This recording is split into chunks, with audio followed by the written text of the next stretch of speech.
Hello dear student, how are you. तो अब आप लोगों का इकोनॉमिक्स का एग्जाम स्टार्ट होने वाला है कल, यानी कि 18 फरवरी को कल कॉमर्स और साइंस वालों का इकोनॉमिक्स का एग्जाम होगा।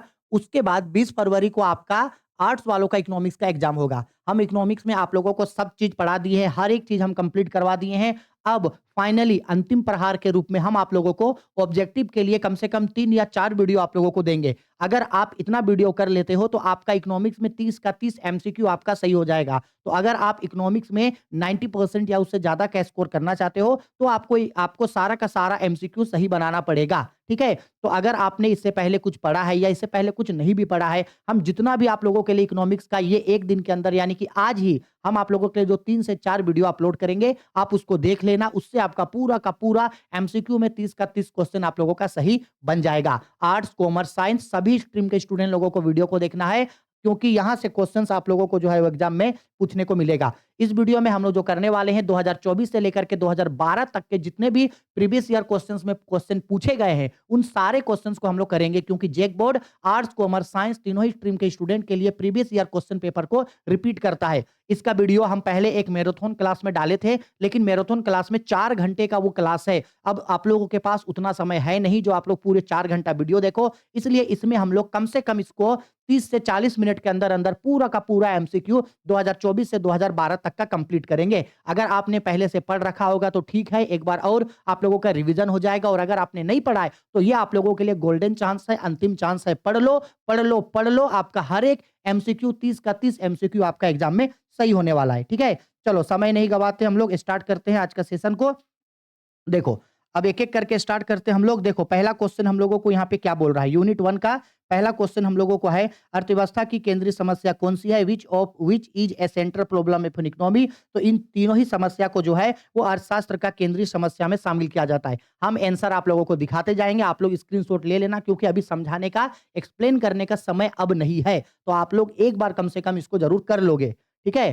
क्वेश्चन नंबर 2 पे आते हैं। 2 पे बोल रहा है, अवसर लागत का वैकल्पिक नाम क्या है? The alternative name of opportunity cost is option A आर्थिक लागत, इकोनॉमिक रेंट। यहाँ इकोनॉमिक रेंट एग्जाम में नहीं दिया होगा, एग्जाम में दिया हुआ होगा इसको इकोनॉमिक कॉस्ट। ठीक है, हालांकि हमको लगता है कि इसका आंसर सीमांत लागत होना चाहिए, मार्जिनल कॉस्ट, लेकिन चूंकि बुक में, इंटरनेट पे सब जगह इसका आंसर आर्थिक लागत है, इकोनॉमिक कॉस्ट है, इसलिए आप भी इसको इकोनॉमिक कॉस्ट, आर्थिक लागत को ही टिक मारोगे। क्लियर है? क्वेश्चन नंबर 3 पे आते हैं। देखो, क्वेश्चन नंबर 3 पे बोल रहा है, व्यष्टि अर्थशास्त्र में निम्नलिखित व्यष्टि अर्थशास्त्र में सम्मिलित होता है, माइक्रो इकोनॉमिक्स में क्या इंक्लूड होता है? तो इनमें से सभी, इन सभी चीजों को जो है वो हम लोग व्यष्टि अर्थशास्त्र में शामिल करते हैं।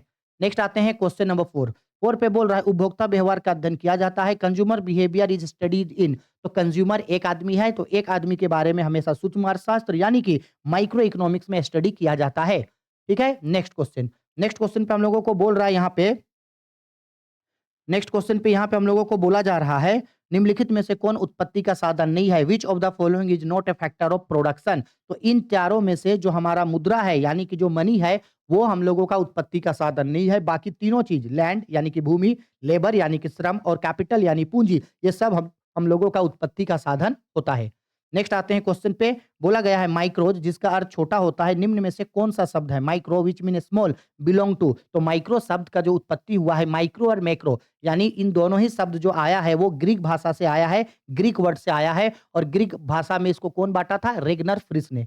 ठीक है, नेक्स्ट क्वेश्चन पे देखो, यहाँ पे क्या बोल रहा है हम लोगों को 7 नंबर पे, आर्थिक क्रियाओं के अध्ययन के संदर्भ में, यानी सिंपल बोल रहा है कि माइक्रो और मैक्रो इकोनॉमिक्स को किसने बांटा था? व्यष्टि और समष्टि अर्थशास्त्र में रेगनर फ्रिस ने इकोनॉमिक्स को व्यष्टि और समष्टि अर्थशास्त्र में बांटा था। अब आप हमको वीडियो के नीचे कमेंट बॉक्स में कमेंट करके बताओ कि कौन से साल में रेगनर फ्रिस ने व्यष्टि और समष्टि अर्थशास्त्र को कब बांटा था? ये मोस्ट इंपोर्टेंट क्वेश्चन है, इस साल पूछा जा सकता है। आपको नहीं पता तो आप गूगल करो, और गूगल करके नीचे हमको कमेंट करके जरूर बताओ कि रेगनर फ्रिस ने इकोनॉमिक्स को माइक्रो और मैक्रो में, यानी समष्टि और व्यष्टि अर्थशास्त्र में, अर्थशास्त्र को रेगनर फ्रिस ने कब बांटा था? नीचे कमेंट करके हमको जरूर बताओ इसका आंसर। ठीक है, आगे नेक्स्ट बोल रहा है, किसने कहा था अर्थशास्त्र धन का विज्ञान है? Who said economic is a science of wealth.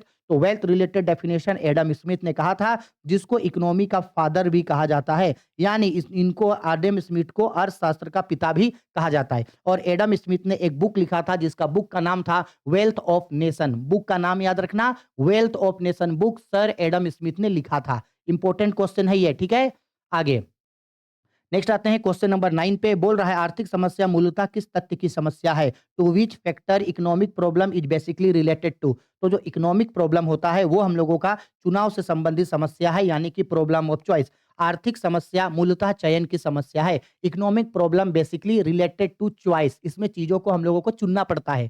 ठीक है, क्वेश्चन नंबर 10 पे आते हैं। चलो क्वेश्चन नंबर 10 पे क्या बोल रहा है? किस अर्थव्यवस्था में कीमत तंत्र के आधार पर निर्णय लिए जाते हैं? In which economy decisions are taken on the basis of price mechanism. यानी प्राइस को देख के। तो ये पूंजीवादी अर्थव्यवस्था यानी कि कैपिटलिस्ट इकोनॉमी। ऐसा अर्थशास्त्र जिसमें पूंजीवादी और समाजवादी दोनों होता है, उस अर्थशास्त्र को मिश्रित अर्थशास्त्र बोलते हैं। ऐसा इकोनॉमी जिसमें कैपिटलिस्ट और सोशलिस्ट दोनों होता है, उसको मिक्स्ड इकोनॉमिक्स बोलते हैं। और जो हमारा देश है भारत, उसका भी अर्थशास्त्र एक मिश्रित अर्थशास्त्र है, याद रखना इसको भी। आगे बढ़ते हैं क्वेश्चन नंबर 11। उत्पादन संभावना वक्र का ढाल गिरता है। The slope of production possibility curve. तो एक उत्पादन संभावना वक्र का ढाल जो होता है वो इस तरीके का होता है, और ये बाएं से दाएं की ओर गिरता है, लेफ्ट टू राइट की ओर हम लोगों का ये गिरता है। और याद रखना, उदासीनता वक्र का जो ढाल होता है, यानी कि उत्पादन संभावना वक्र का जो ढाल होता है, यानी प्रोडक्शन पॉसिबिलिटी कर्व का जो ढाल होता है, वो क्या होता है? अवतल होता है। क्या होता है? अवतल, या जिसको हम लोग बोलते हैं नतोदर होता है। क्या होता है? नतोदर। इसका मतलब है कॉनकेव। इसको याद रखना, ठीक है? कॉनकेव होता है ये, ठीक। और हम लोगों का जो प्रोडक्शन पॉसिबिलिटी कर्व होता है, यानी कि आईसी, उदासीनता वक्र जो होता है, वो हम लोगों का होता है उत्तल। उत्तल बोलो या उन्नतोदर होता है। उत्तल बोलो या उन्नतोदर होता है, यानी कि ये हम लोगों का होता है कॉन्वेक्स। ये दो चीज आप याद रखोगे, इन दोनों में से कोई एक क्वेश्चन आपको एग्जाम में देखने को मिलेगा। ठीक है, चलो आगे बढ़ते हैं क्वेश्चन नंबर 12 पे। 12 पे बोल रहा है उस वक्र का नाम बताइए जो आर्थिक समस्या को दर्शाता है। Mention the name of the curve which show economic problem. तो वो कर्व जो आर्थिक समस्या बताता है, वो उत्पादन संभावना वक्र कहलाता है, यानी उसको प्रोडक्शन पॉसिबिलिटी कर्व बोला जाता है, जो इकोनॉमिक प्रॉब्लम को मेरा बताता है। ठीक, क्वेश्चन नंबर 13। 13 पे बोला जा रहा है, क्वेश्चन नंबर 13 पे बोला जा रहा है व्यष्टि अर्थशास्त्र के अंतर्गत निम्न में से किसका अध्ययन किया जाता है? Which of the following is study under micro economics. तो व्यक्तिगत इकाइयों का, यानी इंडिविजुअल चीजों के बारे में व्यष्टि अर्थशास्त्र यानी माइक्रो इकोनॉमिक्स में हम लोग स्टडी करते हैं। Next question number 14। व्यष्टि अर्थशास्त्र की शाखाएं कौन सी है? Which of the following is a branch of economy. तो यहाँ से ये सभी जो है वो इकोनॉमिक का मेरा ब्रांच है, यानी अर्थशास्त्र का मेरा शाखाएं है। Question number 15। अर्थव्यवस्था की किस समस्या का संबंध उत्पाद की तकनीकों के चयन से है? Which problem of economy related to the choice of technology. मतलब किस चीज का संबंध जो है वो उत्पादन के चयन की समस्या से है, तो कैसे उत्पादन करे, यानी कि हाउ टू प्रोड्यूस। ये कॉमर्स साइंस को भी पूछा था, प्लस ये आर्ट्स वाले स्टूडेंट लोगों को भी जो है वो 2023 में जो एग्जाम हुआ था या 22 में हुआ था, उसमें भी पूछा गया था। ठीक है, बहुत इंपॉर्टेंट क्वेश्चन है ये। आगे बढ़ते हैं नेक्स्ट क्वेश्चन। नेक्स्ट क्वेश्चन में हम लोगों को बोल रहा है भारत में वित्तीय वर्ष की कालावधि क्या है? इंडिया में फाइनेंशियल ईयर कब से कब तक होता है? तो 1 अप्रैल से लेकर के 31 मार्च तक इंडिया का फाइनेंशियल ईयर चलता है। यूनिट 1 हम लोगों का खत्म। चलो धाए जल्दी जल्दी करते हैं, यूनिट 2 पे आते हैं। यूनिट 2 का हम लोगों का आता है पहला क्वेश्चन। पहला क्वेश्चन पे बोल रहा है उपयोगिता की माप की जा सकती है। Utility can be measured in term of money. उपयोगिता की माप मुद्रा में की जा सकती है। उपयोगिता की माप मुद्रा में की जा सकती है। दूसरा क्वेश्चन, सम सीमांत उपयोगिता के नियम को कहा जाता है। प्रतिस्थापन का नियम, यानी कि लॉ ऑफ इक्यू मार्जिनल यूटिलिटी होता है लॉ ऑफ सब्स्टिट्यूशन। और याद रखना, एच गोसेन ने 2 नियमों को बताया था। गोसेन का 2 नियम होता है। पहला नियम होता है सीमांत उपयोगिता ह्रास नियम, और दूसरा नियम है उसका सम सीमांत उपयोगिता का नियम। ठीक है, गोसेन ने 2 नियमों को बताया था, 2 लॉ को गोसेन ने बताया था। एक डिमिनिशिंग मार्जिनल यूटिलिटी और दूसरा बताया था लॉ ऑफ इक्यू मार्जिनल यूटिलिटी। इन दोनों रूल्स को आप लोग याद रखोगे। चलो आगे बोला जा रहा है क्वेश्चन नंबर 3 पे, तटस्थ वक्र का झुकाव होता है। इंडिफरेंस कर्व जो है वो बाएं से दाएं, यानी लेफ्ट से राइट की ओर जाता है, इस तरीके से जो हम अभी आप लोगों को ऊपर में बता रहे थे। ठीक है, चलो आगे आते हैं। मांग के निम्न में से कौन से तत्व होना आवश्यक है? Which element is essential for demand. तो जब हम लोग किसी भी चीज का डिमांड करते हैं तो उसमें ये सब चीज होना चाहिए। वस्तु को खरीदने का इच्छा होना चाहिए, एक निश्चित मूल्य चुका सके वो, और साधन के लिए तत्परता हो, यानी डिजायर टू कंज्यूम होना चाहिए, प्राइस पे कर सके वो, और उसको खरीदने का उसके पास इच्छा भी, डिजायर भी होना चाहिए। क्वेश्चन नंबर 5 पे बोला गया है मांग वक्र का सामान्यतः ढाल होता है डिमांड कर्व। एक डिमांड कर्व जो होता है हम लोगों का वो इस तरीके का होता है, और एक डिमांड कर्व जो होता है वो बाएं से दाएं नीचे की ओर गिरता है, यानी कि डाउनवर्ड होता है फ्रॉम लेफ्ट टू राइट। ठीक है, याद रखना, लेफ्ट टू राइट क्या होता है? डाउनवर्ड होता है। आगे बढ़ते हैं नेक्स्ट क्वेश्चन पे। क्वेश्चन पे बोल रहा है हम लोगों का कीमत या बजट रेखा का ढाल होता है the slope of budget line is, तो फॉर्मूला होता है इसका minus P X divided by P Y. ठीक है, बजट लाइन का रेखा इस तरीके का मेरा बनता है। इंपॉर्टेंट क्वेश्चन है। ठीक है, चलो आगे बढ़ते हैं क्वेश्चन पे। बोल रहा है जब कुल उपयोगिता अधिकतम होती है तब सीमांत उपयोगिता, when total utility is maximum then marginal utility become zero. इस तरीके से इसका ग्राफ बनता है। हम कई बार आप लोगों को इसका ग्राफ को आप लोगों को हम समझाए हैं। ये टोटल यूटिलिटी होता है, ये मार्जिनल यूटिलिटी। तो टोटल यूटिलिटी यहाँ मैक्सिमम तब होगा जब मार्जिनल यूटिलिटी यहाँ पे जीरो हो रहा है। 3 सिचुएशन होता है ये, हम कई बार आप लोगों को समझाएं, लेकिन अभी टाइम कम है इसलिए हम सिर्फ आप लोगों को डायरेक्ट आंसर बता रहे हैं। क्वेश्चन का प्रथम नियम कौन सा है? Which of the first law of question. तो क्वेश्चन का जो पहला नियम है वो होता है सीमांत उपयोगिता ह्रास नियम, यानी लॉ ऑफ इक्यू मार्जिनल यूटिलिटी। ये क्वेश्चन का फर्स्ट लॉ है। लेकिन अगर क्वेश्चन में क्वेश्चन का सेकंड लॉ पूछता तो ये जो है ये क्वेश्चन का हम लोगों का सेकंड लॉ होता है सम सीमांत उपयोगिता का नियम, यानी लॉ ऑफ इक्यू मार्जिनल यूटिलिटी। आगे बढ़ते हैं क्वेश्चन पे। क्वेश्चन नंबर आते हैं 9 पे। 9 नंबर पे बोल रहा है हम लोगों का, हालांकि ये क्वेश्चन यहाँ का नहीं है, ठीक है, इसका आंसर अभी आप सिर्फ देख लो, घरेलू कर्ज है। हम इसको आगे बजट वाला टॉपिक में आप लोग को समझाएंगे, इसको अभी छोड़ दो यहाँ। क्वेश्चन नंबर 10 पे आते हैं। 10 नंबर पे बोल रहा है किसी वस्तु की मानवीय आवश्यकता को संतुष्ट कराने की शक्ति, यानी the capacity of a commodity to satisfy human wants is called utility. यानी किसी वस्तु की आवश्यकता संतुष्टि की प्राप्ति, यानी आवश्यकता संतुष्ट कराने की शक्ति उस वस्तु की उपयोगिता कहलाती है। क्या कहलाती है? उपयोगिता। आगे बढ़ते हैं नेक्स्ट क्वेश्चन पे। उपयोगिता के क्रमवाचक विश्लेषण का प्रतिपादन किसने किया? Who propounded the ordinal utility analysis. तो ऑर्डिनल यूटिलिटी हिक्स और एलन ने बताया था। और अगर हम लोगों को ये बोलता कि गणनवाचक सिद्धांत, तो याद रखना मार्शल ने जो है वो गणनवाचक, अरे यार, मार्शल ने जो है वो गणनवाचक सिद्धांत को बताया था, यानी कि कार्डिनल यूटिलिटी अगर बोलता तो कार्डिनल यूटिलिटी का आंसर होता हम लोगों का मार्शल। ठीक है, आगे नेक्स्ट बोलते हैं। यहाँ पे एक हम लोगों को देखो ग्राफ बोल रहा है, इस ग्राफ को देखो अच्छा से समझो, इस ग्राफ में क्या बोल रहा है। यहाँ पे दिखाया है किसी भी वस्तु का मांग, यानी कि क्वांटिटी ऑफ डिमांड, और यहाँ दिखाया है उसका प्राइस। देखो प्राइस उतना ही है जितना पहले था, लेकिन उसका डिमांड बहुत ज्यादा बढ़ रहा है। देखो डिमांड बढ़ रहा है, डिमांड बढ़ रहा है, मांग वही, उसका कीमत वही है, लेकिन उसका मांग जो है वो बहुत ज्यादा बढ़ रहा है। तो इसको हम लोग क्या बोलेंगे? इसको हम लोग बोलेंगे पूर्णतः लोचदार मांग। क्या बोलेंगे इसको हम लोग? पूर्णतः लोचदार मांग बोलेंगे। ऑप्शन नंबर सी इसका राइट आंसर होगा। ठीक है, आगे नेक्स्ट क्वेश्चन पे बोला जा रहा है उपभोक्ता की आय बढ़ने पर किस प्रकार की वस्तुओं की मांग घट जाती है? द डिमांड, यानी किस तरीके के वस्तुओं का मांग वो घटा देगा? तो घटिया वस्तुओं का मांग घटा देगा। The demand of which type of commodity decrease with the increase in the income of the consumer, it is called inferior goods. यानी घटिया वस्तुओं का मांग को जो है वो घटा देगा।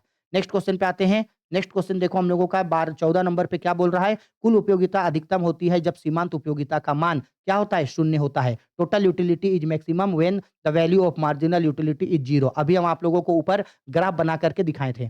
समय कम है, पढ़ना ज्यादा है। हर एक चीज हम पहले ही आप लोगों को कई बार पढ़ाए हैं, इसलिए क्विक रिवीजन भी हो रहा है, क्विक हर चीज हो रहा है, इसलिए इसको अच्छा से करना। सामान्यतः एक उदासीनता वक्र का ढाल होता है, जनरली एन इंडिफरेंस कर्व जो होता है, अभी हम बताए थे कॉन्वेक्स टू द ओरिजिन। उदासीनता वक्र का ढाल मूल बिंदु की ओर उत्तल होता है। इंडिफरेंस कर्व का जो ग्राफ होता है वो मूल बिंदु की ओर क्या होता है? कॉन्वेक्स होता है, इस तरीके का होता है। ठीक है, आगे नेक्स्ट क्वेश्चन पे आते हैं। क्वेश्चन नंबर 16 पे, निम्नलिखित में से कौन सी उपयोगिता वस्तुओं का एक संयोग कौन सा है? Which of the following is a combination of competitive goods. Competitive goods यानी उपयोगिता वाली वस्तु ऐसे वस्तु होती है जिनको एक दूसरे के बदले यूज करते हैं, या तो ये यूज करो नहीं तो ये, जैसे कंबल और रजाई। ठंडा लग रहा है या तो कंबल ओढ़ो नहीं तो रजाई ओढ़ो, तो ये हम लोगों के लिए है आपका आपका उपयोगिता वाली वस्तुएं, यानी स्थानापन्न वस्तुएं, यानी कि सब्स्टिट्यूट गुड्स, ब्लैंकेट और क्विटिल्स। बाकी ये तीनों जो होता है मेरा, कार और पेट्रोल हो गया, कलम और स्याही हो गया, ब्रेड और बटर हो गया, ये तीनों ही जो मेरा है ये मेरा पूरक वस्तु है, यानी कि कंप्लीमेंट्री गुड्स है ये मेरे लिए। कौन सा गुड्स है ये मेरे लिए? कंप्लीमेंट्री गुड्स है, एक साथ इन सबको यूज करेंगे। चाय और कॉफी भी जो है मेरे लिए एक तरीके का स्थानापन्न वस्तु, यानी कंपेटेटिव गुड्स होता है। ठीक है, आगे आते हैं क्वेश्चन नंबर 17 पे। 17 पे बोल रहा है निम्नलिखित में से किस वक्र का आकार यू आकार का होता है? मतलब कि इस तरीके का होगा। तो याद रखना यू आकार सबसे पहले एवरेज कॉस्ट होता है, लेकिन यहाँ पे देखो तो कहीं पे एवरेज कॉस्ट लिख रहा है, नहीं लिख रहा है। और दूसरा जो होता है हम लोगों का मार्जिनल कॉस्ट भी हम लोगों का यू आकार का होता है, तो यहाँ पे मार्जिनल कॉस्ट को लिखेंगे। और अगर क्वेश्चन में बोलेगा उल्टा यू आकार का क्या होता है, तो याद रखना एवरेज प्रोडक्ट यू आकार का होता है। लेकिन सबसे पहले एवरेज, याद रखना एवरेज कॉस्ट यू आकार का होता है, यहाँ एवरेज प्रोडक्ट लिखा। अगर एवरेज कॉस्ट लिखा हुआ होता तो हम लोग इसको टिक मारते, नहीं तो नहीं मारते। आया समझ में? इसलिए इसका राइट आंसर होगा मार्जिनल कॉस्ट, ठीक है? लेकिन अगर ऑप्शन में एवरेज कॉस्ट दिखेगा तो एवरेज कॉस्ट को आप मारोगे। क्लियर बात है? और उल्टा यू आकार का होता है एवरेज प्रोडक्ट, ठीक है? आगे बोल रहा है क्वेश्चन में अन्य बातें समान रहने पर साधनों की कीमत बढ़ने से संतुलन कीमत पर क्या प्रभाव पड़ेगा? तो अगर बाकी सारा चीज़ सीमित है और अगर साधन का कीमत बढ़ेगा, अगर साधन यानी इनपुट इनपुट का कॉस्ट अगर बढ़ेगा, तो उससे संतुलन कीमत भी बढ़ जाएगा। यानी जैसे-जैसे जिस चीज़ से प्रोडक्शन करते हैं, अगर उसी का प्राइस बढ़ जाएगा, तो जो फैक्टर्स ऑफ प्रोडक्शन होगा, वो भी क्या हो जाएगा? महँगा हो जाएगा, वो भी और ज़्यादा बढ़ते जाएगा। हो गया यूनिट 2 खत्म, आते हैं यूनिट 3 पे। ठीक है? यूनिट 3 का आते हैं पहला क्वेश्चन। देखो बोल रहा है क्वेश्चन पे मौद्रिक लागत को निम्नलिखित में से किससे शामिल किया जाता है? तो मौद्रिक लागत में सामान्य लाभ भी आता है, व्यक्त लाभ भी आता है और अव्यक्त लागतें भी आता है। व्हिच और इसीलिए right answer option D. Which of the following is included in money cost? तो मनी कॉस्ट में नॉर्मल प्रॉफिट भी आता है, आपका एक्सप्लिसिट कॉस्ट भी आता है और इम्प्लिसिट कॉस्ट भी आता है, तीनों आता है, तो राइट आंसर होगा ऑप्शन नंबर डी। ठीक है? आगे नेक्स्ट आते हैं क्वेश्चन पे। क्वेश्चन पे बोला जा रहा है यदि सरकार के द्वारा वस्तु के उत्पादन पर इकाई कर लगाई जाती है तो वस्तु की पूर्ति कम हो जाएगी। क्यों? क्योंकि अगर टैक्स लगाया जा रहा है सरकार की तरफ से तो प्रोडक्शन गिरेगा तो आपका पूर्ति भी कम होगा। If the unit tax is levied by the government on production of the commodity then the supply of goods will be reduce. Production घटेगा तो सप्लाई भी अल्टीमेटली जो है वो घट जाएगा। नेक्स्ट क्वेश्चन पे बोल रहा है औसत परिवर्तनशील लागत यानी कि एवरेज वेरिएबल कॉस्ट का फॉर्मूला क्या होता है? तो एवरेज वेरिएबल कॉस्ट यानी कि AVC, average variable cost is equal to total variable cost divided by quantity. ठीक है? ऑप्शन नंबर डी इसका राइट आंसर होगा। नेक्स्ट बढ़ते हैं क्वेश्चन नंबर 4। 4 नंबर पे बोल रहा है निम्नलिखित में से किस बाजार दशा में सीमांत आगम यानी कि मार्जिनल रेवेन्यू शून्य अथवा ऋणात्मक हो सकता है? तो याद रखना 2 तरीके का बाजार होता है। एक हम लोगों 1 सेकंड देना, हाँ। एक हम लोगों का होता है एकाधिकार का बाज़ार, एकाधिकार का बाज़ार में जो एवरेज रेवेन्यू और मार्जिनल रेवेन्यू ऐसे होता है और दूसरा होता है एकाधिकृत प्रतियोगिता का बाज़ार, इसमें भी मेरा एवरेज रेवेन्यू और मार्जिनल रेवेन्यू ऐसे होता है। तो इन दोनों ही बाज़ार में मतलब एकाधिकार बाज़ार और एकाधिकृत प्रतियोगिता बाज़ार मतलब मोनोपोली मार्केट और मोनोपोलिस्टिक मार्केट, इन दोनों ही मार्केट में अगर एआर और एमआर को आगे बढ़ाएँगे, तो आगे जाके वो नीचे इस लाइन को टच कर जाएगा यानी 0 हो जाएगा। इसलिए राइट आंसर होगा हमारा सी, ए और बी दोनों। लेकिन याद रखना पूर्ण प्रतियोगिता बाजार यानी परफेक्ट कंपटीशन मार्केट में जो एआर होता है वो एमआर के हमेशा बराबर होता है मतलब एक्स अक्ष के समानांतर होता है, पैरेलल टू एक्स एक्सिस होता है। अगर पूछे किस बाजार में एआर और एमआर एक दूसरे के बराबर होता है तो बोलना पूर्ण प्रतियोगिता बाजार यानी कि परफेक्ट कंपटीशन मार्केट में होता है। आगे आते हैं क्वेश्चन नंबर 5 पे। 5 पे बोला गया पूर्ण प्रतियोगिता बाजार में क्या स्थिर है? अभी समझाएं। पूर्ण प्रतियोगिता बाजार में एआर और एमआर दोनों बराबर होता है। इन perfect competition which of the following remains constant? तो एआर और एमआर दोनों एक दूसरे के बराबर होता है, एआर और मेरा एमआर। ठीक है? चलो आगे बढ़ते हैं क्वेश्चन नंबर 6 पे। 6 पे क्या बोल रहा है? फार्म की अंतिम संतुलन की दशा में या in final equilibrium of a firm. याद रखना कोई भी फार्म संतुलन की दशा में 3 वजहों से आता है। सबसे पहला अगर उसका मार्जिनल कॉस्ट उसके मार्जिनल रेवेन्यू से बराबर है तो ये संतुलन का पहला शर्त होगा और दूसरा शर्त होता है कि जो मार्जिनल रेवेन्यू कर्व है वो दूसरा है जो मार्जिनल कॉस्ट कर्व है वो मार्जिनल रेवेन्यू कर्व को नीचे से काटे। जैसे अगर ये हम लोगों का यहाँ पे मार्जिनल रेवेन्यू का कर्व है तो मार्जिनल कॉस्ट इसको यहाँ से काटे, यहाँ से मार्जिनल कॉस्ट उसको यहाँ से काटते हुए जाए, तो ये संतुलन का मेरा दूसरा शर्त है। तो दूसरा शर्त यानी अंतिम शर्त, तो अंतिम शर्त यही है। लेकिन अगर बोलता कि कौन-कौन सा शर्त है, तो याद रखना मार्जिनल रेवेन्यू मार्जिनल कॉस्ट के बराबर होगा, ये बाजार का संतुलन का पहला शर्त है और दूसरा एमसी कर्व जो है वो एमआर को नीचे से काटे, ये दूसरा शर्त है। ठीक है? तो क्वेश्चन में आप देखना कि क्वेश्चन में आपको माँग क्या रहा है। क्वेश्चन में बोल रहा है फार्म के संतुलन की प्रथम शर्त क्या है? तो अभी बताए थे the basic condition of farms equilibrium, तो एक फार्म इक्विलिब्रियम में तब आता है जब मार्जिनल रेवेन्यू मार्जिनल कॉस्ट के बराबर होता है। नेक्स्ट क्वेश्चन देखो न्यूमेरिकल वाला क्वेश्चन है, हम आपको सिंपल इसको समझा दे रहे हैं। बोल रहा है कि अगर कभी भी किसी भी गुड्स का प्राइस 5% बढ़ा और उस गुड्स का सप्लाई यानी कि पूर्ति 5% ही बढ़ा है, तो उसका लोच कितना हो रहा है? तो 5, 5, 5 काटेंगे तो 1 होगा, तो इसका राइट आंसर होगा इकाई लोचदार यानी यूनिट इलास्टिसिटी ऑफ डिमांड होगा। नेक्स्ट क्वेश्चन में आते हैं, क्वेश्चन नंबर हम लोगों का 9। 9 नंबर क्वेश्चन पे बोल रहा है पूर्ति के नियम में निम्नलिखित में से कौन-सी मान्यता है? यानी क्या-क्या पूर्ति का मान्यता है? पहला, बाजार में क्रेताओं और विक्रेताओं के आय स्तर में कोई परिवर्तन नहीं होना चाहिए, सही बात है। हम इसका आंसर आप लोगों को दिखा दे रहे हैं। इसका राइट आंसर होगा इनमें से सब, क्योंकि ये सभी जो है वो पूर्ति का नियम का यानी कि लॉ ऑफ सप्लाई का असम्पशन्स है यानी कि मान्यता है। तो राइट आंसर होगा ऑल ऑफ दिस। ठीक है? क्वेश्चन नंबर 10 में इस ग्राफ को ध्यान से देखो। ये ग्राफ ये बता रहा है कि यहाँ सप्लाई है और यहाँ पे प्राइस है। बोला गया है पूर्ति में कोई परिवर्तन नहीं हो रहा है, पूर्ति उतना ही है। पहले जितना पूर्ति करते थे पूर्ति उतना ही है, लेकिन बस वस्तु का कीमत बढ़ रहा है। कीमत बढ़ रहा है, कीमत बढ़ रहा है, लेकिन पूर्ति में कोई परिवर्तन नहीं हो रहा है। पूर्ति में कुछ भी परिवर्तन नहीं हो रहा है। तो इसको हम लोग बोलते हैं पूर्णतः बेरोजगार पूर्ति। क्या बोलेंगे इसको? पूर्णतः बेरोजगार पूर्ति। पूर्णतः बेरोजगार पूर्ति, परफेक्ट इलास्टिक इनइलास्टिक सप्लाई हम लोग इसको बोलेंगे। ठीक है, यहाँ क्वेश्चन पूछ रहा है पूर्ति की लॉज की मापने का सूत्र बताइए, यानी इलास्टिसिटी ऑफ सप्लाई का फॉर्मूला पूछो तो पता है delta QS by Q divided by delta P by P. हम लोगों को पता है ना फॉर्मूला। ठीक है, चलो आगे आते हैं हम लोग क्वेश्चन नंबर 12 पे। उत्पादन फलन में उत्पादन किसका फलन है? तो उत्पादन उत्पत्ति के साधनों का फलन होता है। In production function, production is a function of production of factors of production, इसका फलन वो होता है। आगे बढ़ते हैं नेक्स्ट क्वेश्चन नंबर 13। वह कौन सा समय है जिसमें उत्पत्ति के सभी साधन परिवर्तनशील होते हैं? तो सभी साधनों को परिवर्तन किया जाता है दीर्घकाल में। At what time all the factors of production may be change to long term में। और याद रखना अल्पकाल में यानी कि शॉर्ट पीरियड में उत्पादन के कुछ साधन स्थिर और कुछ परिवर्तन यानी कि कुछ फिक्स्ड और कुछ वेरिएबल हो सकता है शॉर्ट टर्म में, लेकिन लॉन्ग टर्म में सभी उत्पत्ति के साधन जो है वो परिवर्तनशील होते हैं। फॉर्मूला पूछ रहा है हम लोगों को, उत्पादन फलन को व्यक्त किया जाता है तो प्रोडक्शन फंक्शंस का एक्सप्रेस बाय इस फॉर्मूले को याद कर लेना। Q X is equal to F होगा और जितने भी इनपुट्स लगा रहे हैं जैसे ए बी सी डी इन सबको ब्रैकेट के अंदर में डालेंगे। ठीक है, आगे उत्पत्ति का साधन क्या है? उत्पत्ति का साधन भूमि भी होता है, पूंजी भी होता है, श्रम भी होता है, सब होता है। व्हाट इज या आर फैक्टर्स ऑफ प्रोडक्शन? तो लेबर, कैपिटल, लैंड, कैपिटल और लेबर ये सभी प्रोडक्शन का फैक्टर होता है। इसीलिए ऑप्शन डी हम लोगों का राइट आंसर होगा। नेक्स्ट क्वेश्चन पे आते हैं। बोल रहा है नेक्स्ट क्वेश्चन पे उत्पादन का सक्रिय साधन है इन एक्टिव फैक्टर ऑफ प्रोडक्शन। तो उत्पादन का सक्रिय साधन है श्रम यानी कि लेबर, क्योंकि लेबर खुद भी काम करता है और बाकी से भी काम करवाता है। यहाँ देखो क्वेश्चन में बोल रहा है, देखो इसको हम बताने में टाइम लॉस नहीं करेंगे। अगर एग्जाम में देना रहा तो यही क्वेश्चन देगा, नहीं देना रहा तो नहीं देगा। तो बस इसका आंसर याद रख लेना, आंसर होगा 18। सिंपल बात है, देना रहेगा तो यही देगा, नहीं तो देगा ही नहीं। तो झूठ मूठ का इसके लिए टाइम लॉस करना हम लोगों को नहीं है। देखो क्या बोल रहा है क्वेश्चन में, प्रत्येक बाजार की दशा में एक फार्म संतुलन की कौन सी शर्त को पूरा करना आवश्यक है? For every market which condition has been fulfilled a firm equilibrium. तो हम बताए थे ना फार्म का इक्विलिब्रियम का दो शर्त है। पहला मार्जिनल रेवेन्यू यानी एमआर, मार्जिनल कॉस्ट यानी एमसी के बराबर हो पहला, और दूसरा एमसी कर्व जो है वो एमआर को नीचे से काटे। तो बी और सी दोनों होना चाहिए, तो राइट आंसर होगा डी, क्योंकि डी में बता रहा है कि बी और सी क्या दोनों होना चाहिए? हाँ, दोनों होना चाहिए। ये इंपॉर्टेंट क्वेश्चन है।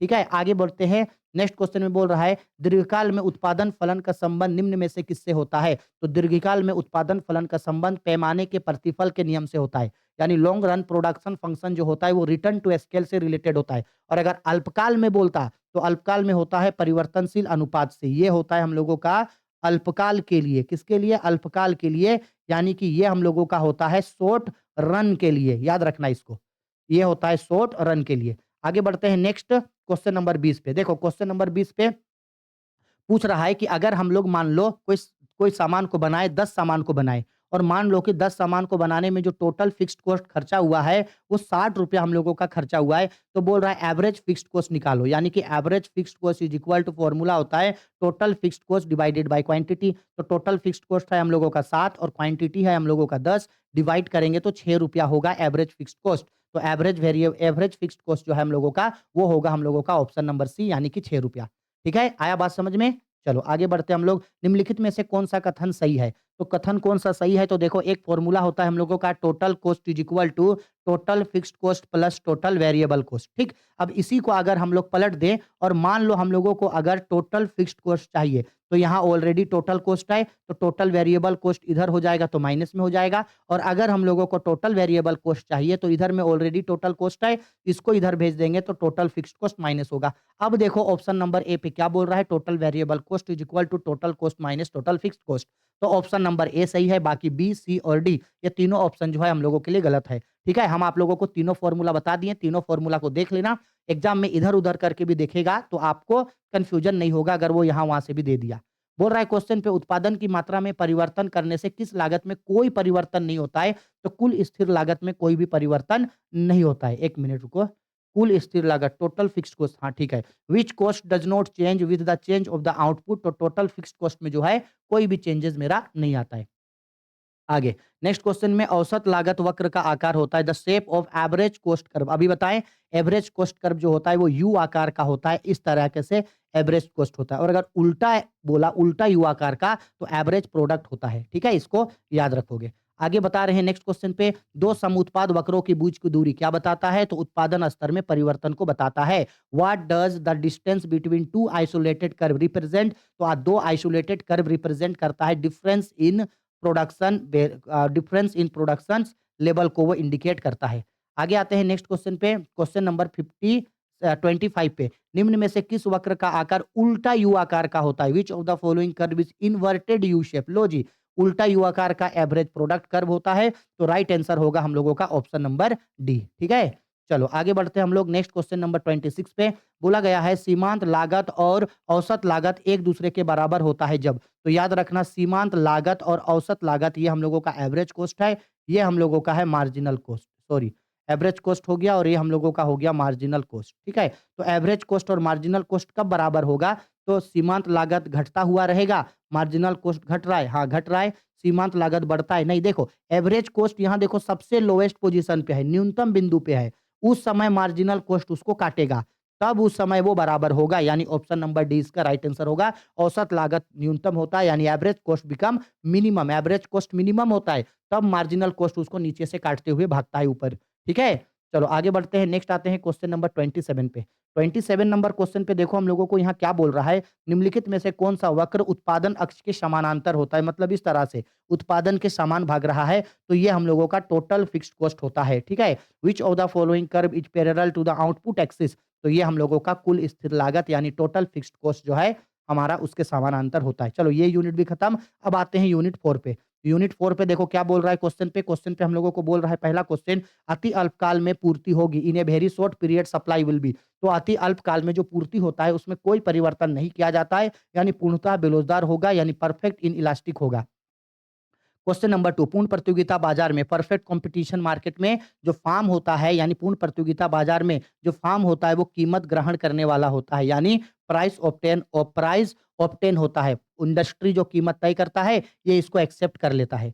बोल रहा है पूर्ण प्रतियोगिता में किसी वस्तु का मूल्य निर्धारण कहाँ होता है? तो वहां होता है जहां मांग और पूर्ति दोनों एक दूसरे के बराबर मेरा होता है। In the price of a goods in perfect competition is determined by where supply and demand are equal to each other, यानी ऑप्शन नंबर डी इसका राइट आंसर होगा। आगे बढ़ते हैं क्वेश्चन नंबर 4 पे बोल रहा है बाजार कीमत संबंधित होता है, तो बाजार कीमत अल्पकालीन मूल्य से संबंधित होता है। Market price is isolated associated with very short period, बाजार का जो कीमत होता है वो बहुत ही शॉर्ट पीरियड के लिए मेरा होता है। आगे बोल रहा है बाजार की निम्नलिखित में से कौन सी विशेषता है? Which of the following characteristics of an market? तो बाजार की इनमें से सब विशेषता होता है। ठीक है, सब विशेषता होता है बाजार का। आगे नेक्स्ट क्वेश्चन पे बोल रहा है किस बाजार में वस्तु विभेद पाया जाता है? In which market product differentiation is found, या इसी को पलट के पूछ सकता है कि निम्न में से किस बाजार में विभेदित वस्तुओं का उत्पादन होता है? In which of the following market differentiated goods are produce, यानी अलग अलग तरीके के वस्तुओं का उत्पादन होता है, तो ये होता है हम लोगों का एकाधिकृत प्रतियोगिता बाजार यानी मोनोपोली में। और अगर होमोजीनियस गुड्स बोलता तो याद रखना होमोजीनियस मतलब होता है समरूप, अगर समरूप वस्तु बोलता तो ये होता पूर्ण प्रतियोगिता, लेकिन ये प्राइस गुड्स डिफरेंशिएशन बोला तो ये होता है एकाधिकृत प्रतियोगिता में। ठीक है, आगे बोल रहा है हमको पूर्ण प्रतियोगिता में निम्नलिखित में से कौन सा सत्य है? Which of the following is true in perfect competition? तो परफेक्ट कंपटीशन के लिए ये तीनों ही ऑप्शन जो है वो यानी पूर्ण प्रतियोगिता बाजार के लिए सही है। आगे नेक्स्ट क्वेश्चन बोल रहा है बाजार मूल्य को परिभाषित किया जाता है, अभी बताए थे अल्पकाल में मार्केट प्राइस जो होता है वो बहुत शॉर्ट पीरियड वाला होता है, ऑप्शन ए इसका राइट आंसर होगा। आगे बढ़ते हैं नेक्स्ट क्वेश्चन पे, बोल रहा है किसी वस्तु का मूल्य निर्धारण कहाँ होता है? वहां होता है जहां मांग और पूर्ति दोनों बराबर हो। The price of a goods is determined where both demand and supply are equal to each other. आगे आए नेक्स्ट क्वेश्चन, बोल रहा है एकाधिकारी बाजार की विशेषता है। What does monopolistic market show? चलो अब देखते हैं क्या होता है, क्या बताता है हम लोगों का एकाधिकृत बाजार। तो एकाधिकृत बाजार ना ये एक्चुअल में बाजार का एक प्रकृति को बताता है, एक्चुअल में ये बताता है बाजार की प्रकृति को।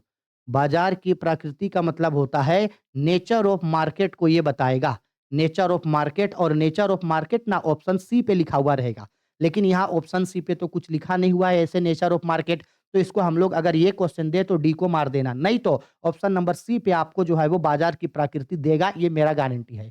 अगर सी दिखाया नेचर ऑफ मार्केट तो नेचर ऑफ मार्केट को टिक मार देना, ठीक है। आगे बोला गया है एक विक्रेता का बाजार कीमत पर कोई प्रभाव नहीं होता, यानी किस तरीके का बाजार ऐसा होता है जिसमें विक्रेता का कोई भी बाजार कीमत पे नियंत्रण नहीं होता, तो ये पूर्ण प्रतियोगिता बाजार में ऐसा होता है। The seller can not influence the market price under perfect competition market में, क्योंकि बहुत सारा विक्रेता होता है तो वो अकेला बाजार कीमत को प्रभावित नहीं कर सकता है। 12 नंबर क्वेश्चन पे एकाधिकारी की विशेषता है फीचर्स ऑफ मोनोपोली, तो मोनोपोली की विशेषता है एक विक्रेता तथा अधिक क्रेता होता है, one seller in large number of buyer. बाकी ए और बी ये दोनों ऑप्शन जो है वो गलत है एकाधिकारी प्रतियोगिता के लिए, ठीक है। आगे आते हैं क्वेश्चन नंबर 13 पे, बोल रहा है एकाधिकारी फार्म का संतुलन का शर्त नहीं है, which is not a condition of equilibrium of monopoly market, तो एवरेज रेवेन्यू मार्जिनल रेवेन्यू के बराबर है, नहीं ये संतुलन का शर्त मेरा नहीं है। सीमांत आय सीमांत लागत यानी मार्जिनल रेवेन्यू जो है वो मेरा मार्जिनल कॉस्ट के बराबर होना चाहिए, बिल्कुल ये संतुलन का पहला शर्त है। इसके बाद नीचे वाला जो है ये संतुलन का हम लोगों का दूसरा शर्त होता है। अब क्वेश्चन पढ़ो, क्वेश्चन में बोल रहा है एकाधिकार फार्म के संतुलन का शर्त नहीं है, तो पहला जो है ये संतुलन का शर्त नहीं है, नहीं है, इसलिए इसका राइट आंसर होगा ऑप्शन नंबर ए, ये संतुलन का शर्त नहीं है। अगर पूछता संतुलन का शर्त क्या है तो हम लोग ऑप्शन डी को टिक मारते, क्योंकि बी और सी दोनों संतुलन का शर्त है, ठीक है। लेकिन क्वेश्चन में बोला था नहीं है, तो वो नहीं है। बोल रहा है आगे बाजार वर्गीकरण को निम्नलिखित में कौन सा आधार है, which is a basis of classification of market, तो इन तीनों ही में जो है वो मार्केट को बांटा जाता है, तीनों ही में मार्केट को क्या किया जाता है, बांटा जाता है। नेक्स्ट आते हैं क्वेश्चन पे, बोल रहा हम लोगों को पूर्ण प्रतियोगिता बाजार में निम्नलिखित में से कौन सी विशेषता है, तो सारा विशेषता है। परफेक्ट कंपटीशन मार्केट का क्या फीचर है, तो सब फीचर है, ठीक है। हम आप लोगों को 5-5 नंबर या क्वेश्चन में भी इसका विशेषता करवाए थे, ठीक है, यही उसका विशेषता है। आगे बढ़ते हैं क्वेश्चन नंबर 16 पे, किस बाजार में एआर और एमआर बराबर होता है, तो पूर्ण प्रतियोगिता बाजार में in which market AR and MR equal to, that is called perfect competition market, इस तरीके से एआर एमआर के बराबर होता है, ठीक है। आगे नेक्स्ट आते हैं क्वेश्चन पे, नेक्स्ट क्वेश्चन पे बोल रहा है पूर्ण प्रतियोगिता बाजार में किस प्रकार के वस्तुओं का उत्पादन होता है, तो पूर्ण प्रतियोगिता बाजार में समरूप वस्तुओं का उत्पादन होता है। Which type of goods are produce in perfect competitive market, तो होमोजीनियस गुड्स का प्रोडक्शन होता है, एक समान वस्तुओं का उत्पादन होता है। आगे बोल रहा है अल्पकाल में एक पूर्ण प्रतियोगिता फार्म को हानि कब होता है, in short run of perfect competitive firm, firm को लॉस तब होगा जब उसका जो प्राइस है वो उसके एवरेज कॉस्ट से भी नीचे चला जाएगा, यानी एवरेज कॉस्ट बड़ा होगा और उसका प्राइस कम हो जाएगा, तब फार्म को लॉस होगा। इसका आंसर अच्छा से देखना, ऑप्शन नंबर डी इसका राइट आंसर होगा। आगे बढ़ते हैं क्वेश्चन पे 19 पे, बोल रहा है फार्म के मुक्त प्रवेश तथा निकासी किस बाजार कीमत सदैव बराबर होती है, यानी in the situation of free entry and exist of firm the market price is always equal to, यानी फार्म अपने से आएगा अपने से जाएगा, तो यहाँ पे जो है वो मिनिमम जो है उसके किसके बराबर होना चाहिए, कीमत सदैव के बराबर होना चाहिए, न्यूनतम सीमांत लागत मिनिमम मार्जिनल कॉस्ट के बराबर होना चाहिए। ऑप्शन गलती से यहाँ पे लिख दिए हैं ना, इसका राइट आंसर होगा हम लोगों का ऑप्शन नंबर ए, ठीक है, ऑप्शन नंबर ए इसका राइट आंसर होगा, ऑप्शन नंबर ए इसका राइट आंसर होगा, ठीक है। आगे नेक्स्ट क्वेश्चन पे आते हैं, बोल रहा है क्वेश्चन पे हम लोगों का बोल रहा गया है एकाधिकार में फार्मों की कितनी संख्या होती है, तो एकाधिकार फार्म में एक फार्म होता है। What is the number of firm in monopoly, तो मोनोपोली मार्केट में एक फार्म होता है, ठीक है, जहां दो होता है उसको ड्यूपोली बोला जाता है। आगे बोल रहा है क्वेश्चन पे, आगे बोल रहा है क्वेश्चन नंबर 21 पे, 21 पे बोल रहा है एक एकाधिकारी नियंत्रित कर सकता है, तो एकाधिकारी जो है वो एक समय पे कीमत और उत्पादन की मात्रा में से किसी एक को नियंत्रित कर सकता है। A monopoly can control either price और क्वांटिटी, एक समय में वो इन दोनों में से किसी एक को ही नियंत्रित करेगा, ठीक है। आगे आते हैं नेक्स्ट क्वेश्चन में, किस बाजार संरचना में केवल दो फार्में होती है उसे कहा जाता है, तो दो फार्म है तो उसको ड्यू अधिकार बोला जाता है। The market structure in which there are only two firm is called duopoly, उसको क्या बोलेंगे हम लोग, ड्यूपोली बोलेंगे। आगे आते हैं क्वेश्चन नंबर लास्ट है, कार्टिनल निर्माण किस प्रकार के बाजार में संभव है, तो ये द्वि अधिकार में संभव है, ठीक है। In in which market structure formation of cartel possible, तो ये ड्यूपोली में हम लोगों का होता है, ठीक है। चलो अब आते हैं हम लोग यूनिट 5 में आते हैं, ठीक है। यूनिट 5 हालांकि ये लास्ट यूनिट होगा हम लोगों का माइक्रो इकोनॉमिक्स का, हमको लगता है थोड़ा सा वीडियो लंबा हो ही जाएगा, ठीक है। अच्छा ठीक है, चलो मैनेज कर लेते हैं, लंबा होने से भी क्या कर सकते हैं हम लोग। चलो क्वेश्चन नंबर 1 पे बोल रहा है निम्नलिखित में से कौन सा कथन सही है, which of the following is true, चलो देखते हैं, क्या श्रम की माँग उत्पादन द्वारा की जाती है? The labour demand comes from producer, सही बात है। श्रम की माँग उसकी उत्पादकता पर निर्भर करती है। Demand of labour depend on it's productivity, सही बात है। तो ऑप्शन डी इसका सही होगा, क्योंकि सी भी तो सही होना ही होना है। देखो यहाँ एक फ़ॉर्मूला पूछ रहा है, लागत बराबर, तो लागत का फ़ॉर्मूला होता है वास्तविक लागत माइनस हस्तांतरण लागत। रेंट का फ़ॉर्मूला होता है actual rent minus transfer earning, ठीक है? ऑप्शन नंबर ए इसका राइट आंसर होगा। आगे आते हैं, नेक्स्ट क्वेश्चन पे बोल रहा है, सामयिक कीमत निर्धारण निम्न में से किसके द्वारा स्थापित किया जाता है? Which determines the equilibrium price.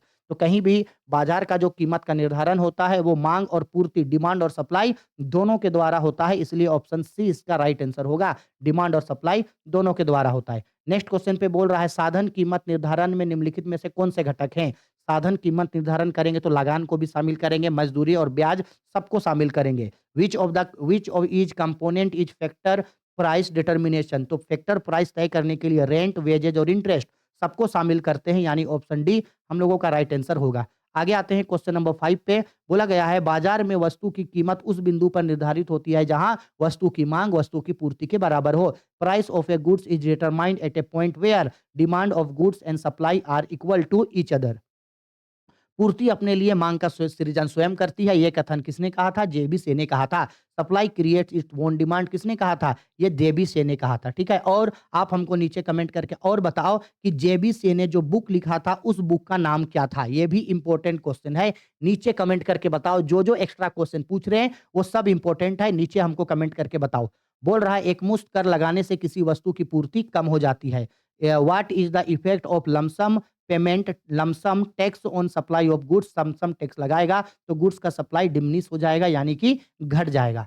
Next आते हैं क्वेश्चन पे, बोला गया है क्वेश्चन पे आदि की मांग की स्थिति में कीमत की प्रवृत्ति क्या होगी? In their is excess demand the price of goods will B increases, यानी अगर किसी भी वस्तु का मांग बढ़ जाएगा तो जाहिर सी बात है उसका कीमत बढ़ेगा ही बढ़ेगा। अगर डिमांड बढ़ेगा तो जाहिर सी बात है उसका प्राइस बढ़ना ही बढ़ना है।